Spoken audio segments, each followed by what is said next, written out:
I also asked him whether or not the events and actions could have been prevented, an issue we discussed during the first segment of our program. Here's what Professor Zinn had to answer.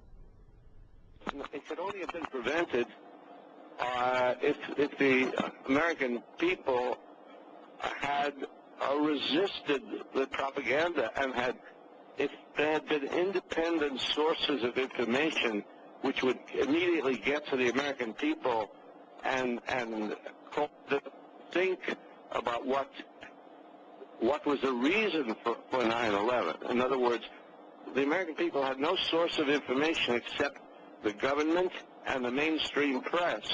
And the government and the mainstream press all ignored what I think are the reasons behind 9/11, and that is American foreign policy. Now, years later, the official American commission that investigated 9/11 said in its report that the reason behind 9/11 was the opposition of people in the Middle East to American foreign policy, to American policy in the Middle East. The resentment in the Arab nations, the resentment all through the Middle East against American military intervention, against the stationing of troops, against the policies with regard to Israel and Palestine.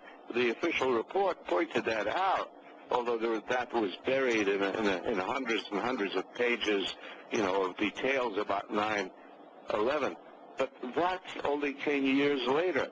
If that report had come out immediately, then the American people would not have gone along with this war.